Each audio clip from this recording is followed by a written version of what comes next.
So welcome to all viewers. यहाँ पर आज हम बात करने वाले हैं the first chapter of physics in class 11 that is called physical world. और अगर हम बात करें फिजिकल वर्ल्ड चैप्टर की तो हम यहाँ देखते हैं कि ना तो हमारे एग्जामिनेशन पॉइंट ऑफ व्यू से और ना ही नीट और जेई एग्ज़ाम के हिसाब से ये चैप्टर इतना कोई ख़ास इंपॉर्टेंस नहीं रखता है। इसके ज़्यादातर क्वेश्चंस नहीं पूछे जाते हैं एग्ज़ाम में, तो इस तरीके से। बट यहाँ पर क्या है, हमें पूरी फिजिक्स का एक डिस्क्रिप्शन मिल जाता है कि हमें 11th में क्या क्या पढ़ना है और 12th में हमें क्या क्या चीज़ों के बारे में स्टडी करनी है। तो इस तरीके से हम कह सकते हैं it is the important chapter in our physics but not about the point of view of exam. तो यहाँ पर अगर हम बात करें फिजिकल वर्ल्ड की, तो what is physical world? Physical world is the world around अस। तो फिजिकल वर्ल्ड क्या है?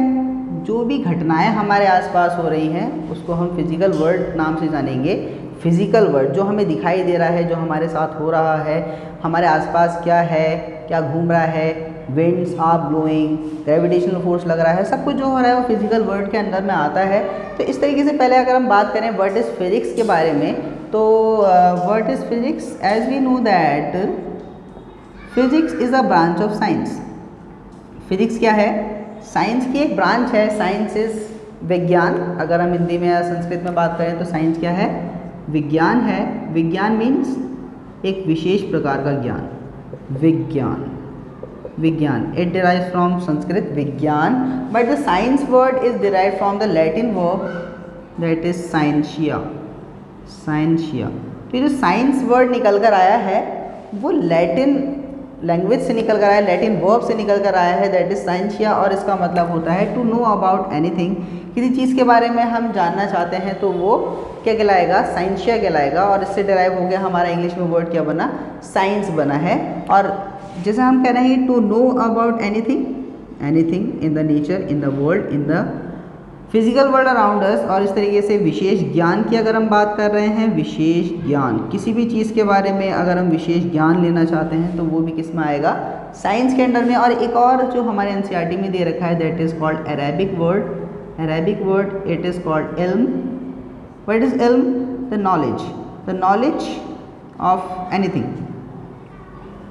किसी भी चीज़ के बारे में जो नॉलेज हम लेना चाहते हैं वो किसके अंडर में आता है? हमारा साइंस के अंडर में आता है। जैसे अगर हम कोई कार मोशन कर रही है, कार मूव कर रही है, हम जानना चाहते हैं कि इस कार में कितनी स्पीड से जा रही है, कितना टाइम ले रही है अपने डेस्टिनेशन पे पहुंचने के लिए, और कितना फ्यूल कंजम्पशन इसमें हो रहा है, कितनी एनर्जी इसमें लग रही है, और कितना हीट प्रोड्यूस ये कर दे रही है। तो ये सब कुछ हम किस में डिस्कस करेंगे? साइंस के अंडर में डिस्कस करेंगे। इस तरीके से हमारे चारों तरफ जो विंड ब्लो हो रही है, हमारे चारों तरफ इलेक्ट्रॉन, प्रोटॉन्स, न्यूट्रॉन्स हैं, एक एटम हमारे चारों तरफ घूम रहे हैं, बिल्डिंग ब्लॉक जिसको हम कहते हैं एटम्स को, कि हर पार्टिकल किससे बना है? एटम से मिलके बना है। तो वो हम केमिस्ट्री में डिस्कस करते हैं। ह्यूमन बॉडी के अंदर क्या क्या प्रोसेस चल रही हैं, क्या ऑर्गन्स हैं, किडनी, लीवर्स, लंग्स वगैरह, तो वो जो होते हैं बायोलॉजी में आता है। तो साइंस की जो काफ़ी ब्रांचेस हैं, इसमें एक ब्रांच क्या है हमारी? फिजिक्स है, केमिस्ट्री है, और आपकी हो गई बायोलॉजी। तो इस तरीके से हम बात करते हैं यहाँ पर हमारी ब्रांच जो फिजिक्स है, which is my favourite subject. तो यहाँ पर हम बात करते हैं फिजिक्स के बारे में। तो फिजिक्स क्या है? What is physics? यहाँ पे हम बात करते हैं what is physics. What is physics? तो फिजिक्स जो वर्ड निकल कर आया है एक ग्रीक वर्ड से निकल कर आया है जिसका मतलब होता है द नेचर। जिसका मतलब क्या होता है? नेचर। नेचर मीन्स प्रकृति। नेचर मीन्स किसी भी चीज़ के बारे में हम बात कर रहे हैं कि उसकी प्रकृति, उसका नेचर कैसा है। ये मार्कर हमने पकड़ रखा है, इसका नेचर कैसा है, इसका शेप, इसका मास, इसकी डेंसिटी, इसका वॉल्यूम, कोई बॉडी मूव कर रही है उसकी स्पीड, उसका एक्सेलरेशन, उसके डिस्टेंस कितना कवर कर रही है वो। हमारे चारों तरफ इलेक्ट्रॉन, प्रोटॉन इलेक्ट्रॉन रिवॉल्व कर रहे हैं न्यूक्लियस के चारों तरफ। एक एटम है वो कैसे मूव कर रहा है, किन पार्टिकल से मिलकर हमारे बिल्डिंग ब्लॉक बन गया, पूरा घर बनने में क्या क्या लगा है। तो दैट इज़ कॉल्ड नेचर। हमारे चारों तरफ जो भी हो रहा है वो क्या है? नेचर है। और उसकी स्टडी हम किस में करते हैं? फिजिक्स में स्टडी करते हैं। तो इस तरीके से फिजिक्स क्या है मैंने आपको बताया, ये ग्रीक वर्ड से निकल के आया है और जिसका मतलब होता है नेचर। तो इस तरीके से हम कह सकते हैं कि फिजिक्स क्या है? हमारे नेचर के बारे में जो हम भी डिस्कस करेंगे दैट इज़ कॉल्ड फिजिक्स। और वो किसके अंडर में आएगा? फिजिक्स के अंडर में आएगा, which is a branch of science. तो यहाँ पर हम देखते हैं कि फिजिक्स क्या है। फिजिक्स क्या है? एक नेचर है किसी भी चीज़ का या हमारे चारों तरफ होने वाली जो घटनाएं हैं उनके बारे में करने वाली जो स्टडी है वो किसके अंडर में आ रही है, फिजिक्स के अंडर में आ रही है। तो इस टॉपिक को हम आगे बढ़ाते हुए चलते हैं और एनसीईआरटी में जो आपको दे रखा है, काफ़ी डिस्क्रिप्शन में दे रखा है, काफ़ी कुछ बता रखा है, पूरा आप पढ़ें, बुक से पढ़ें, ध्यान से पढ़ें, काफ़ी कुछ आपकी समझ में आएगा। जिसके हिंदी में समझ में आता है वो हिंदी में पढ़े, जिसको इंग्लिश में समझ में आता है वो इंग्लिश में पढ़े, जिसको दोनों लैंग्वेज समझ में आती है दोनों में पढ़े। तो यहाँ पर हम बात करते हैं व्हाट इज़ फिजिक्स, जो हमारा कंप्लीट हो चुका है, व्हाट इज़ फिजिक्स। अब हम बात करते हैं scopes and excitements of physics. तो scopes and excitements of physics के बारे में जब हम बात करते हैं तो यहाँ हम देखते हैं, जैसे कहते हैं कि किसी चीज़ का क्या स्कोप है, कि भैया क्या कहाँ पर हम जा सकते हैं, किस काम ये हमारे आएगा। अब स्कोप ऑफ फिजिक्स का मतलब ये है कि हम किन किन चीज़ों के बारे में स्टडी करेंगे, क्या लॉज इसमें यूज़ होंगे, क्या ब्रांचेज हो सकती हैं, कहाँ कहाँ हम इसका यूज़ कर सकते हैं। तो अगर हम देखें कि फिज़िक्स के बारे में बात करते हैं तो फिज़िक्स जो अगर हम कैटेगराइज करें इसको, तो मेन कैटेगरी इसकी दो तरीके से निकल के आती है। एक होती है हमारी मैक्रोस्कोपिक फिजिक्स, मैक्रोस्कोपिक फिजिक्स, और एक होती है हमारी माइक्रोस्कोपिक फिजिक्स, माइक्रोस्कोपिक फिजिक्स। तो ये मैक्रोस्कोपिक और माइक्रोस्कोपिक्स का क्या मतलब है? तो macroscopic, microscopic, macro means the things which are visible to us, जो हमें दिखाई दे रही हैं, जैसे ये मार्कर हो गया, ये बोर्ड हो गया, इसके ऊपर लिखने वाली जो ये चीज़ हो गई, chair, table, mobile phone, camera वगैरह। तो ये सब कुछ क्या है, मैक्रोस्कोपिक फिजिक्स में आता है। जैसे कार मूव कर रही है, कार की हम स्टडी कर रहे हैं, उसके टायर रिवॉल्व कर रहे हैं, फ्रिक्शन लग रहा है, कोई स्टोन ऊपर से लुढ़कता हुआ आ रहा है, रेन फॉलिंग हो रही है, रेनिंग हो रही है, इसी तरीके से स्नोफॉल हो रहा है, कोई ऑब्जेक्ट क्या हो रहा है, जैसे फ्रीज हो जा रहा है, पानी से जम के बर्फ़ बन जा रहा है, आइस मेल्ट हो गए, वाटर बन जा रही है, वाटर क्या हो जाए, वेपर में चेंज हो जा रही है, वेपर वापस वाटर में चेंज हो जा रहा है, वाटर फिर से फ्रीज हो जा रहा है। तो ये सब कुछ किस में आता है, हमारा मैक्रोस्कोपिक फिजिक्स में आता है, जिसको हम एक और नाम देते हैं, it is called classical physics. Classical समझ रहे हैं ना, क्लासिकल, क्लासिकल सॉन्ग्स सुना होगा आपने, क्लासिकल सॉन्ग्स जो बहुत पुराने ज़माने में सुने जाते थे, मुकेश, मोहम्मद रफ़ी, इन लोगों के बारे में जो सॉन्ग्स आते थे तो क्लासिकल सॉन्ग्स होते थे। क्लासिकल फिजिक्स क्या है, पुराने ज़माने की फिजिक्स, पुराने ज़माने की फिजिक्स। अभी पुराने ज़माने की फिजिक्स क्या है, जिसकी स्टडी हम बहुत पहले कर चुके हैं, बहुत पहले से चलती आ रही है। अब इसका मतलब ये नहीं कि पुरानी हो गई, यहाँ पे क्या होता है ना, रिवॉल्यूशन आते रहते हैं और क्या होता है, इनोवेशंस निकलते रहते हैं। तो इस तरीके से क्लासिकल फिजिक्स क्या है, सबसे पहले जो हम बात करें, जैसे एप्पल की बात करें, एप्पल नट फ्रूट, एप्पल की बात करें तो ये जो न्यूटन के ऊपर गिरा था जब वो पेड़ के नीचे बैठे थे, तो उन्होंने सोचा भाई ये एप्पल क्यों गिर गया। अब एप्पल क्यों गिर गया ये कारण पता करने में वो लग गए, भाई Apple why it is falling downward, ये ऊपर क्यों नहीं गया। इस तरीके से देखो, न्यूटन तो बाद में आए, उससे पहले ही काफ़ी सारे जो हमारे भूगोलविद थे जो उन्होंने उसके बारे में स्टडी करी और उसके बारे में अपना अपना मत दिए, जिसमें हमारे एक आर्यभट्ट भी थे। तो आर्यभट्ट और इन लोगों ने जो बताया, जो सेलेस्टियल बॉडीज़ होती हैं, हेवनली बॉडीज़ होती हैं, इनके बारे में बताया। कोई कहता था कि हमारी पृथ्वी जो है वो चपटी है, चपटी है कि अगर हम जाएंगे तो एक तरफ जाके हम दूसरी तरफ गिर जाएंगे। कोई कहता था कि हमारी जो सन है वो मूव कर रहा है, अर्थ यहीं पर है। कोई कहता था कि जो पृथ्वी है, हमारा जो संसार है, विश्व है, वो एक पानी के ऊपर रखा हुआ है जो तैरता रहता है। कोई कुछ कहता था, कोई कहता था कि कछुए के ऊपर है। तो इस तरीके से यहाँ क्या है, लोगों ने अपने अपने एजम्पशंस दिए हैं, बट फाइनली जो आकर डिस्क्राइब किया वो न्यूटन ने आके यहाँ पे डिस्क्राइब करना स्टार्ट करा, जिन्होंने बताया था हमें ग्रेविटेशन के बारे में। ग्रेविटेशन के बारे में जिन्होंने हमें बताया कि व्हाट इज़ ग्रेविटेशन, और ये जो एप्पल नीचे गिरा है इसका रीज़न क्या है। ग्रेविटेशन इसका रीज़न है कि ग्रेविटी अर्थ इसको अपनी तरफ खींच रही है, बट इन्होंने ये नहीं बताया कि सिर्फ अर्थ ही इसको खींच रही है। इन्होंने काफ़ी सारे लॉज दिए, जिसमें हमारा यूनिवर्सल लॉ ऑफ ग्रेविटेशन भी आता है, जो आप क्लास 9th में भी पढ़ चुके हैं। तो इस तरीके से इन्होंने बताया था कि every 2 object in the world are in the universe are attracting towards each other, तो वो दोनों आपस में एक दूसरे को खींच रहे हैं। तो ग्रेविटेशन ने क्या क्या बता दिया आपको, फॉलिंग ऑफ एप्पल बता दिया, प्लैनेटरी मोशंस बता दिया, प्लैनेटरी मोशंस हो गया, और इसके साथ साथ क्या हो गया आपका कि कोई ऑब्जेक्ट हम फेंक रहे हैं तो उसका पाथ पैराबोलिक आ रहा है, प्रोजेक्टाइल बन जा रहा है। इसी तरीके से पेंडुलम जो चलता है हमारा, तो पेंडुलम जो हमारा ऑसिलेट करता है वो भी किस में आता है, हमारा ग्रेविटेशन के स्टडी में आता है। तो इस तरीके से क्या हो गया, हमारा मैक्रोस्कोपिक फिजिक्स हो गया, जिसको हम देख सकते हैं। तो मैक्रोस्कोपिक फिजिक्स की अगर हम बात करें तो इसमें काफ़ी सारी ब्रांचेस आती हैं, हमारी काइनेमेटिक्स भी आती है, ग्रेविटेशन भी आता है, और इलेक्ट्रोडायनेमिक्स हो गई हमारी, और इलेक्ट्रोमैग्नेटिक इंडक्शन हो गया।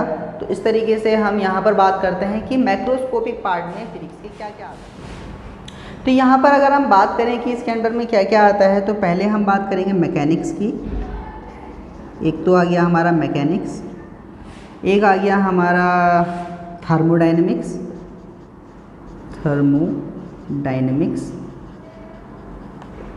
फिर आ गया हमारा इलेक्ट्रोडायनेमिक्स,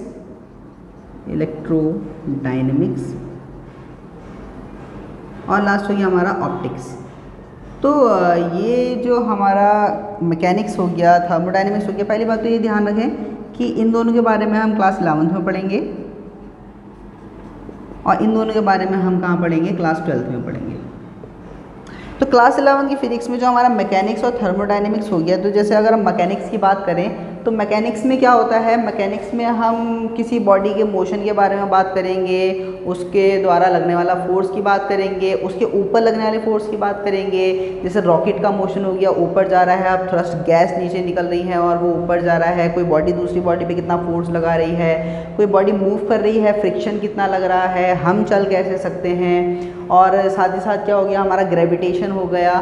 तो ये सब कुछ हम किस में स्टडी करेंगे, मैकेनिक्स हो गया। जैसे हमारा किसी चीज़ को हम खींच रहे हैं, वो लौट के आ जा रहा है, दैट इज़ कॉल्ड इलास्टिसिटी, हम इलास्टिसिटी को यहाँ पे स्टडी करेंगे। फ्लूइड मैकेनिक्स हम यहाँ पे पढ़ेंगे कि पानी के अंदर कोई ऑब्जेक्ट डूब रहा है तो उसके ऊपर अप थ्रस्ट लग रहा है, वो कितना लग रहा है, आर्किमिडीज प्रिंसिपल पढ़ेंगे। और इस तरीके से जो है हम मैकेनिक्स के अंदर यहाँ पे काफ़ी सारी चीज़ें पढ़ेंगे। जब हम बात करते हैं थर्मोडायनेमिक्स की, तो थर्मोडायनेमिक्स के अंदर हम क्या पढ़ते हैं, थर्मोडायनेमिक्स के लॉज आते हैं, जिनको हम पढ़ेंगे। यहाँ हम केमिस्ट्री में भी थर्मोडायनेमिक्स पढ़ेंगे, फिजिक्स में भी पढ़ेंगे। और देखिए लॉज हो गया हमारा, थर्मोडायनेमिकल लॉज हो गया हमारा, और हो गया हमारा heat engine, how does heat engine work. तो यहाँ पे हीट इंजन कैसे वर्क करेगा, हमारा रेफ्रिजरेटर हो गया कि हमारा रेफ्रिजरेटर कैसे वर्क करेगा। इसी तरीके से हमारी जो सिस्टम की एनर्जी है उसका टेम्परेचर हो गया, टेम्परेचर के बारे में पढ़ना, ये सब कुछ कहाँ आएगा, हमारा थर्मोडायनेमिक्स में आएगा। कि टेम्परेचर हो गया, हीट वगैरह हो गई, तो ये सब कुछ किस में आएगा, थर्मोडायनेमिक्स में। मैकेनिक्स में ना आपको बता दिया, मैकेनिक्स में क्या आएगा आपका, काइनेमेटिक्स आएगा, काइनेमेटिक्स हो गया आपका, ग्रेविटेशन हो गया, motion in a straight line, motion in a plane, और आपका रोटेशन मोशन वाला चैप्टर हो गया, वो पढ़ेंगे इसमें आप। यहाँ पे फ्लूइड डायनेमिक्स हो गया, और आपका इसमें हमारा सॉलिड मैकेनिक्स ऑफ सॉलिड्स पढ़ेंगे हम, जहाँ पे हमारी इलास्टिसिटी, यंग मॉडुलस वगैरह आएगा। थर्मोडायनेमिक्स में हम क्या पढ़ेंगे, इसके लॉज, इसके हीट एनर्जी, हीट इंजन के बारे में पढ़ेंगे, रेफ्रिजरेटर के बारे में पढ़ेंगे, इसके लॉज में first law, 0th law, second law के बारे में पढ़ेंगे। तो इस तरीके से ये हमारा क्लास 11 का पोर्शन है, जो किस में आता है, मैक्रोस्कोपिक फिजिक्स में आता है, क्लासिकल फिजिक्स में आता है। और जो बचे हुए दो पार्ट्स हैं हमारा, एक हमारा हो गया इलेक्ट्रोडायनेमिक्स हो गया, और हमारा ऑप्टिक्स हो गया, ये हम क्लास 12th में पढ़ेंगे। तो इलेक्ट्रोडायनेमिक्स में क्या आता है हमारा, जिसमें हमारे दो चार्जेस हो गए, चार्जेस के बीच में कितना फोर्स लग रहा है, वो कितना इलेक्ट्रिक फील्ड जनरेट कर रहे हैं, चार्ज मूव कर रहा है, करंट प्रोड्यूस हो रही है, चार्ज एक्सेलरेट कर रहा है तो रेडिएशन निकल रही है, चार्ज मूव कर रहा है तो मैग्नेटिज्म भी प्रोड्यूस हो रहा है, तो मैग्नेटिज्म हो गया, इलेक्ट्रिसिटी हो गई, ये सब कुछ हम कहाँ पढ़ेंगे, इलेक्ट्रोडायनेमिक्स के अंडर में पढ़ेंगे। जब अब बात आती है हमारी ऑप्टिक्स की, तो ऑप्टिक्स देखिए आप क्लास 10th में भी पढ़ चुके हैं कि यहाँ पर मिरर हो गया, reflection, refraction, optical instrument, lenses हो गए, माइक्रोस्कोप, टेलीस्कोप वगैरह आप कहाँ पढ़ेंगे, ऑप्टिक्स में पढ़ेंगे, जहाँ पे हम ये भी पढ़ेंगे कि जो लाइट है उसका नेचर कैसा होता है, ये पार्टिकल नेचर में है, वेव नेचर में है, किस नेचर में है। तो इस तरीके से हम यहाँ सब कुछ किस में पढ़ेंगे, ऑप्टिक्स में पढ़ेंगे, जो आपका 12th क्लास का सिलेबस में आता है। अब हम बात करते हैं माइक्रोस्कोपिक फिजिक्स की। The microscopic elements are those which can not be seen by our naked eyes. तो माइक्रोस्कोपिक एलिमेंट, जैसे हम एटम की बात करें, एटम के अंदर न्यूक्लियस की बात करें, न्यूक्लियस के अंदर प्रोटॉन्स की बात करें, प्रोटॉन के साथ रहने वाले न्यूट्रॉन्स की बात करें, उनके बीच एक्सचेंज होने वाले जो पार्टिकल्स, पायॉन्स हैं, उनके बीच बारे में बात करें, तो वो सब कुछ किस में आता है, माइक्रोस्कोपिक फिजिक्स में आता है, जिसको हम क्वांटम फिजिक्स भी कहते हैं, क्वांटम फिजिक्स भी कहते हैं। और क्योंकि ये नए ज़माने की फिजिक्स है तो इसको हम मॉडर्न फिजिक्स भी कहते हैं, मॉडर्न फिजिक्स। जैसे ये हमारी क्लासिकल फिजिक्स थी ना, ये क्लासिकल फिजिक्स है, पुरानी फिजिक्स है, ये हमारी मॉडर्न फिजिक्स है, नई इसकी इन्वेंशन हुई थी। तो इस तरीके से ये हम किस में पढ़ेंगे, माइक्रोस्कोपिक फिजिक्स में पढ़ेंगे, जिसमें हमारा क्लास 12th में आता है आपका एटम हो गया, न्यूक्लियस के बारे में आ गया, न्यूक्लियस हो गया, एटम हो गया, रेडियो एक्टिविटी हो गई कि रेडियो एक्टिव एलिमेंट्स कैसे रेडिएशन प्रोड्यूस करते हैं। तो ये सब कुछ किस में हम पढ़ना है, माइक्रोस्कोपिक फिजिक्स में पढ़ना है, जो आपके क्लास 12th की में आएगा, क्लास 11th में आपको नहीं मिलेगा। अब यहाँ पे क्या होता है ना कि इसके लॉज अलग हैं, उसके लॉज अलग हैं, बट कुछ कुछ लॉज इसके भी इसमें फॉलो होते हैं, बट क्या है, ये एक हमारी फिजिक्स की अलग ब्रांच हो गई, ये फिजिक्स की अलग ब्रांच हो गई। तो इस तरीके से हम कह सकते हैं it is the scope of physics, scope of physics and excitement of physics. तो यहाँ पर एक और चीज़ के बारे में बात कर लेते हैं हम कि जो फिजिक्स है हमारी, physics is totally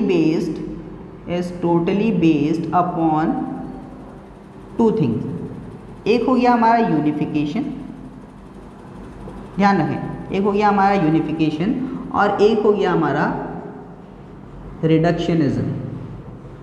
then what is unification and what is reductionism. तो यूनिफिकेशन और रिडक्शनिज्म की अगर हम बात करें तो पहले हम इस टर्म को लेकर चलते हैं कि व्हाट इज यूनिफिकेशन। ये अगर आपका हो गया तो इसको मैं रफ करना चाहता हूँ। तो यहाँ पर हम बात करते हैं पहले यूनिफिकेशन की। व्हाट इज यूनिफिकेशन, यूनिफिकेशन तो जैसे हम जानते हैं यूनिटी के बारे में, यूनिटी क्या होता है कि एक संगठन बना लेना, सबको एक ग्रुप में जमा कर लेना, दैट इज़ कॉल्ड यूनिटी, एकता जिसको हम कहते हैं। तो यूनिफिकेशन क्या है कि यहाँ पर हम चाहते हैं कि पूरी फिजिक्स को एक सिंगल लॉ के अंदर हम ले आएँ, कि हम चाहें कि डिफाइन करना चाहें पूरी फिजिक्स को एक सिंगल लॉ में।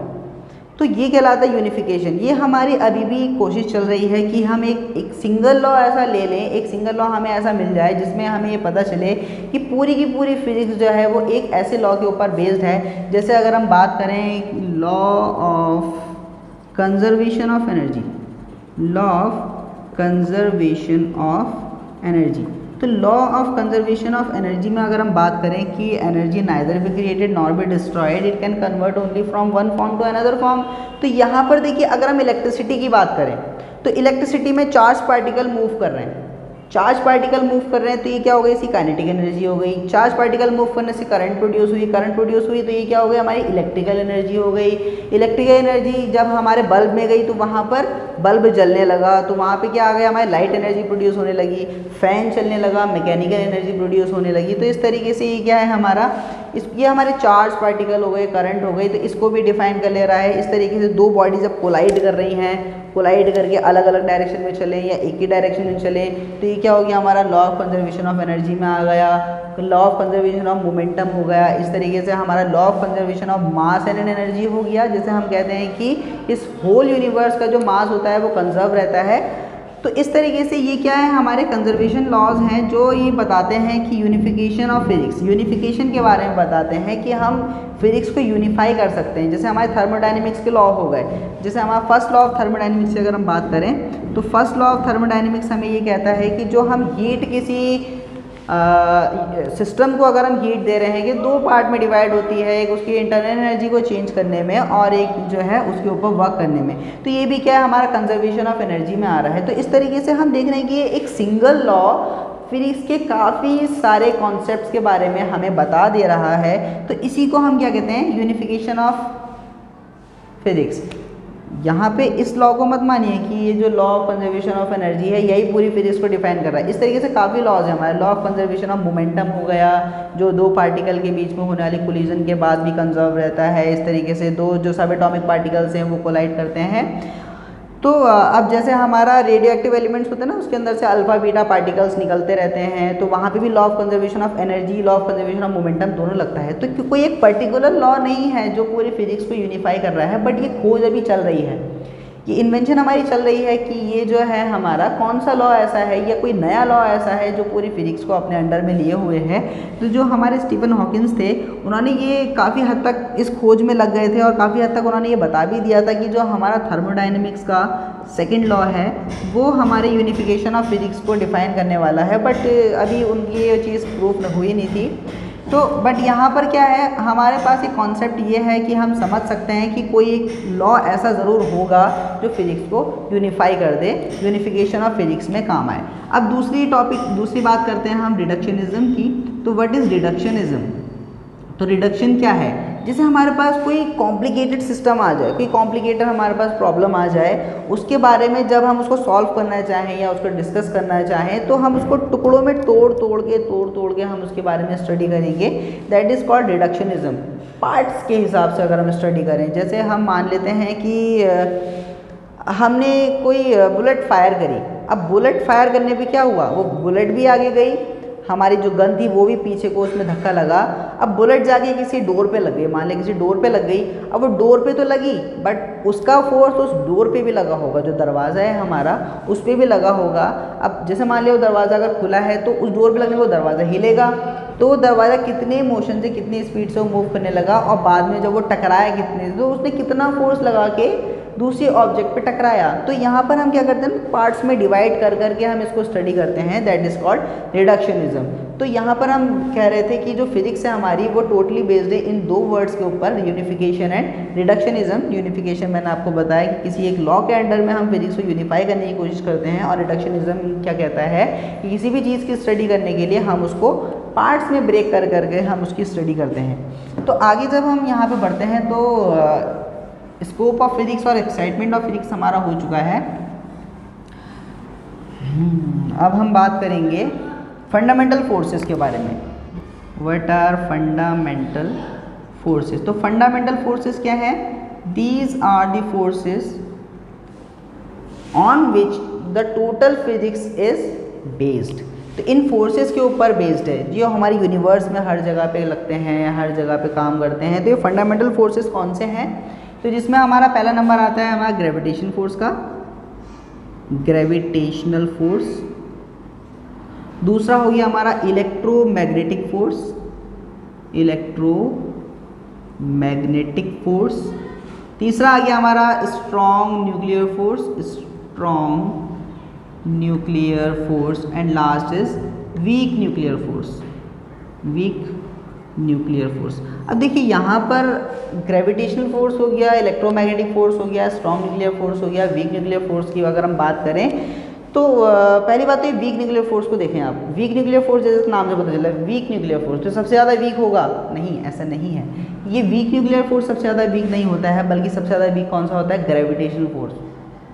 ग्रेविटेशनल फोर्स इस चक्कर में ना पड़े, ग्रेविटेशनल फोर्स सबसे ज़्यादा वीक होता है, ध्यान रखें। लेकिन आप कहेंगे कि अर्थ है इसने हमें खींच रखा है, इसके अगेंस्ट काम करने में बहुत वर्क करना पड़ता है, जबकि इलेक्ट्रोमैग्नेटिक फोर्स के अगेंस्ट काम करने में थोड़ा काम करना पड़ता है। वीक न्यूक्लियर फोर्स सबसे ज़्यादा वीक लग रहा है, ऐसा नहीं है। देखिए तो दो सेलेशियल बॉडीज़ हैं, अर्थ ने मून को अपनी तरफ अट्रैक्ट कर रखा है, सन ने अर्थ को अपनी तरफ अट्रैक्ट कर रखा है, अर्थ ने और जो मून है, ये सारी जो बॉडीज़ हैं ये आपस में एक दूसरे के अट्रैक्शन से जुड़ी हुई हैं। That is due to gravitational force. But ये ध्यान रखें कि ये जो फोर्स है सबसे ज़्यादा वीकेस्ट फोर्स है इन द यूनिवर्स। अगर हम ग्रेविटेशन फोर्स की बात करें तो न्यूटन ने सबसे पहले हमें ग्रेविटी के बारे में बताया था, और उन्होंने कहा था कि every two bodies attract each other by a force which is called gravitational force. तो देखिए ये बात ध्यान रखें कि ये क्या होता है, हमेशा अट्रैक्टिव नेचर का होता है। अट्रैक्टिव नेचर का होता है जो डिपेंड करता है सिर्फ इनके मास के ऊपर, और डिपेंड करता है कि इनके बीच की सेपरेशन के ऊपर, ये कितनी दूर हैं, सेपरेशन के ऊपर और मास के ऊपर। चार्ज से कोई मतलब नहीं है, मीडियम से कोई मतलब नहीं है, मीडियम कैसा है, मीडियम हो ना हो कोई फ़र्क नहीं पड़ेगा।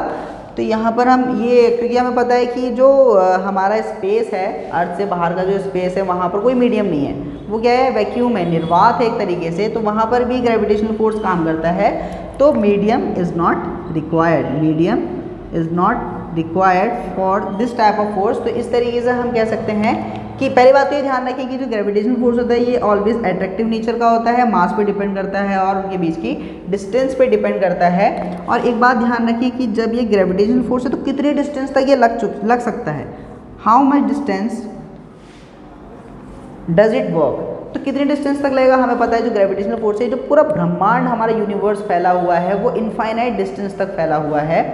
और हर एक जो हमारा सेलेस्टियल बॉडी है, चाहे वो अर्थ हो, चाहे वो सन हो, चाहे वो मून हो, वो कहीं ना कहीं एक दूसरे को अट्रैक्ट ज़रूर कर रहा है।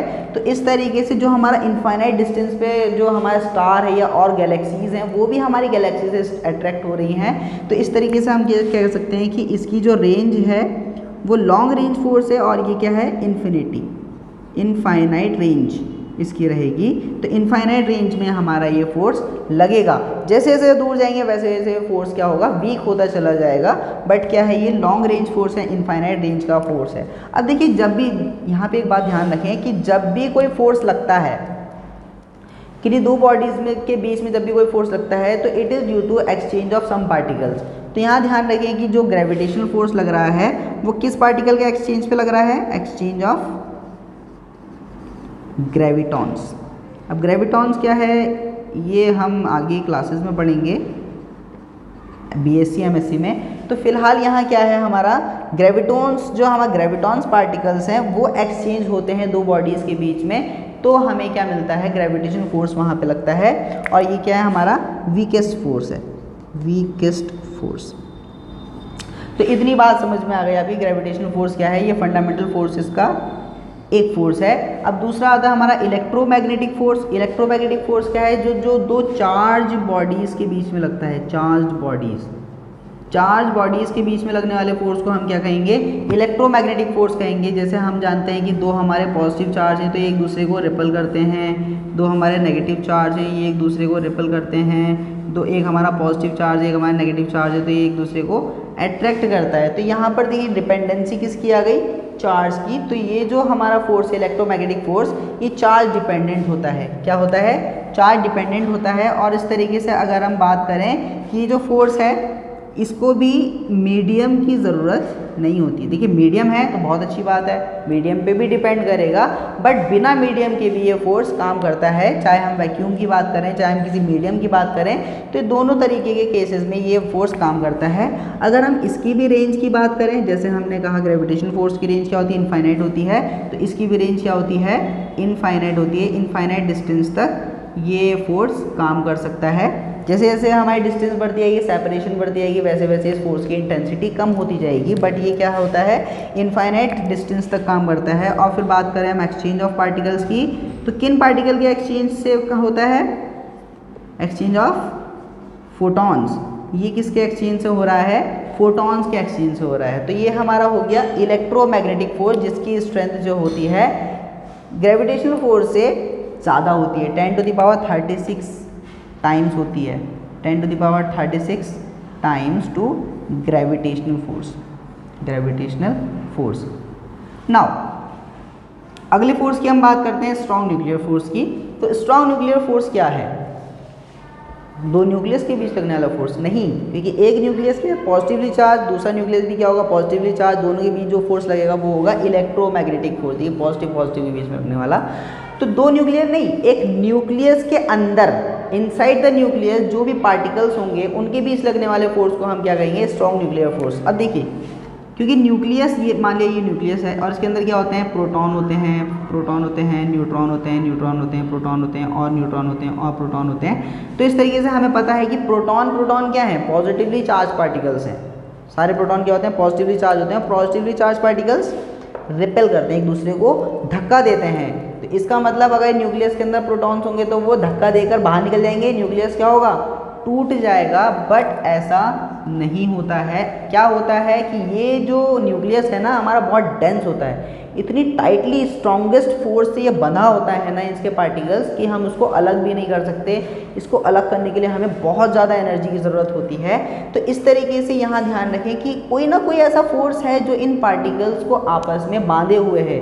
तो वो फोर्स कौन सा है, वो है strong nuclear force. Strong nuclear force ही इन सारे पार्टिकल्स को आपस में बाउंड करे हुए हैं, क्योंकि हमें दिख रहा है कि यहाँ प्रोटॉन प्रोटॉन के बीच में फोर्स लग रहा है, न्यूट्रॉन न्यूट्रॉन के बीच में फोर्स लग रहा है, प्रोटॉन और न्यूट्रॉन के बीच में फोर्स लग रहा है। इस तरीके से हम क्या कह रहे हैं कि ये जो होता है हमारा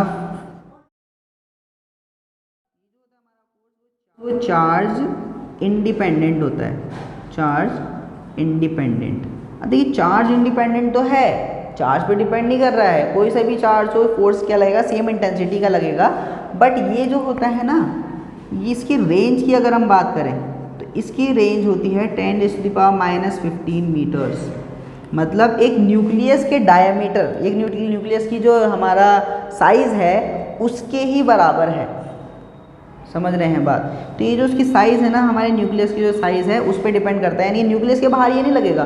कोई ऑब्जेक्ट अगर एक पार्टिकल हमारे यहाँ भी है न्यूक्लियस के बाहर, तो इसके ऊपर क्या लगेगा, स्ट्रॉन्ग न्यूक्लियर फोर्स नहीं लगेगा इसके ऊपर। फिर ये इलेक्ट्रोमैग्नेटिक रिपल्जन या अट्रैक्शन लगेगा या ग्रेविटेशनल फोर्स ज़रूर लग सकता है, बट यहाँ पे न्यूक्लियर फोर्स नहीं लगेगा। न्यूक्लियस के बाहर ये फोर्स बिल्कुल ख़त्म हो जाता है, ये फोर्स काम नहीं करेगा। तो इस तरीके से इसकी रेंज क्या हो गई, 10⁻⁻15 मीटर्स। और यहाँ पर जो एक्सचेंज ऑफ पार्टिकल्स होता है, एक्सचेंज ऑफ पार्टिकल्स, तो एक्सचेंज ऑफ पार्टिकल्स कौन से हो रहे हैं यहाँ पर, पायॉन्स। पायॉन्स जिसको हम मेसॉन्स भी कहते हैं, या हम इसको पाई मेसॉन्स भी कहते हैं, पाई मेसॉन्स। ये एक ही पार्टिकल है, एक तरीके का पार्टिकल है, इसके 3 नाम हैं। तो इसको हम पायॉन्स भी कह सकते हैं, मेसॉन्स भी कह सकते हैं, पाई मेसॉन्स भी कह सकते हैं। तो यहाँ पर स्ट्रॉन्ग न्यूक्लियर फोर्स जो जनरेट हो रहा है वो किन पार्टिकल के एक्सचेंज के कारण हो रहा है, पायॉन्स के कारण हो रहा है। और अब हम बात करते हैं वीक न्यूक्लियर फोर्स की। तो ये भी न्यूक्लियस में लगता है, ये भी न्यूक्लियस में लगता है, लेकिन ये बड़े न्यूक्लियस में लगता है जिनका साइज़ जो होता है ज़्यादा होता है। जैसे हम बात करें radio active nucleus, radio active elements की बात करें, तो रेडियो एक्टिव एलिमेंट्स की अगर हम बात करें तो हमें पता है कि रेडियो एक्टिव एलिमेंट्स के न्यूक्लियस से रेडिएशन लगातार निकलती रहती है। रेडियो एक्टिव एलिमेंट्स के न्यूक्लियस से रेडिएशन लगातार निकलती रहती है। जो अल्फ़ा पार्टिकल्स या बीटा पार्टिकल्स हमारे उसके अंदर से रेडिएट होने लगते हैं और गामा रेज निकलती हैं। बीटा डीके की अगर हम बात करें, बीटा डीके, तो यहाँ पर एक हमारा पार्टिकल एक और निकलता है, इसको हम कहते हैं न्यूट्रिनो, न्यूट्रिनो, न्यूट्रिनो। और इसका एक एंटी पार्टिकल होता है एंटी न्यूट्रिनो। तो यहाँ पर क्या होता है ना, ये पार्टिकल्स क्यों निकल रहे हैं, क्यों बाहर जा रहे हैं, क्योंकि उनके बीच क्या है, वीक न्यूक्लियर फोर्स है, वो एक दूसरे को टाइटली बाउंडेड रख पाने में असमर्थ हैं। तो वो क्या होता है, वो डीके होने लगता है एक तरीके से, वहाँ से पार्टिकल्स मूव करने लगते हैं, जिसको हम क्या कहते हैं, रेडियो एक्टिविटी कहते हैं, बीटा डीके, अल्फा डीके कहते हैं, गामा डीके कहते हैं। तो ये कौन सा फोर्स लग रहा है, वीक न्यूक्लियर फोर्स। इसके बारे में आपको बिल्कुल नहीं पढ़ना है, ना 11th में पढ़ना है, ना 12th में पढ़ना है। इन तीनों फोर्सेस के बारे में आपको ज़रूर पढ़ना है, डीपली पढ़ना है, चाहे वो ग्रेविटेशनल फोर्स हो, इलेक्ट्रोमैग्नेटिक फोर्स हो, स्ट्रॉन्ग न्यूक्लियर फोर्स हो। बट ये वीक न्यूक्लियर फोर्स खाली आपके एक डिस्क्रिप्शन के लिए है कि आपका फंडामेंटल फोर्सेस क्या हैं। और यहाँ पर अगर हम बात करें इसकी रेंज की, तो what is the range, it is 10⁻⁻16 metre, यानी कि इससे 10 टाइम्स कम। ठीक है, तो ये क्या होता है, 10⁻16 मीटर्स की रेंज में लगता है। और साथ में जो एक्सचेंज ऑफ पार्टिकल्स होता है, एक्सचेंज ऑफ पार्टिकल, तो कौन से पार्टिकल एक्सचेंज होते हैं यहाँ पर, these are bosons. Bosons particle का एक्सचेंज होता है। तो यहाँ पर हमने जो पढ़ा फंडामेंटल फोर्सेस के बारे में, ग्रेविटेशनल फोर्स हो गया, इलेक्ट्रोमैग्नेटिक फोर्स हो गया, न्यूक्लियर स्ट्रॉन्ग न्यूक्लियर फोर्स हो गया, वीक न्यूक्लियर फोर्स हो गया। तो अगर हम इनकी इंटेंसिटीज़ के बारे में बात करें कि कौन सा फोर्स कितना ज़्यादा स्ट्रॉन्ग होता है, तो ध्यान रखें सबसे ज़्यादा जो स्ट्रॉन्ग है, सबसे ज़्यादा जो स्ट्रॉन्ग है वो है strong nuclear force, strong nuclear force. फिर उससे कम इंटेंसिटी वाला कौन है, इलेक्ट्रोमैग्नेटिक फोर्स। उससे कम इंटेंसिटी वाला कौन है, वीक न्यूक्लियर फोर्स। और सबसे कम इंटेंसिटी वाला कौन है, ग्रेविटेशनल फोर्स। और ये तो ग्रेविटेशनल फोर्स क्या है हमारा, सबसे कम इंटेंसिटी का है, सबसे ज़्यादा वीकेस्ट फोर्स है। नाम से ये वीक है बट काम से ये वीक है, नाम से ये वीक है, काम से ये वीक है। बहुत काम का फोर्स है बट ये काम का फोर्स है, बट ये सबसे ज़्यादा वीकेस्ट फोर्स होता है। तो इस तरीके से यहाँ पर हमने पूरे चैप्टर के एक डिस्क्रिप्शन को देख लिया, जो आपको एक डिस्क्राइब मैंने आपको इसी लेक्चर में कर दिया है। तो यहाँ पर ध्यान रखें कि ये चैप्टर जो है आपके एग्जामिनेशन पॉइंट ऑफ व्यू से इतना इंपॉर्टेंट नहीं है, बट आगे की स्टडीज़ के लिए ये बहुत इंपॉर्टेंट है। तो ध्यान रखें इन बातों को जो इसमें बताई गई हैं, और साथ ही साथ ध्यान रखें इन फंडामेंटल फोर्सेस के बारे में, gravitational force, electromagnetic force, strong nuclear force के बारे में। वीक न्यूक्लियर फोर्स के बारे में इतना स्टडी हमें नहीं करनी है, बट ध्यान इसको भी रखें, पूछा कुछ भी जा सकता है। तो यहाँ पर हमारा चैप्टर यहाँ कंप्लीट होता है। अब नेक्स्ट लेक्चर में हम अगले चैप्टर के बारे में बात करेंगे और अगले टॉपिक को लेकर आएंगे। तो तब तक के लिए पढ़ते रहें, स्टडी करते रहें और चैनल को ज़रूर सब्सक्राइब कर दें। Thank you.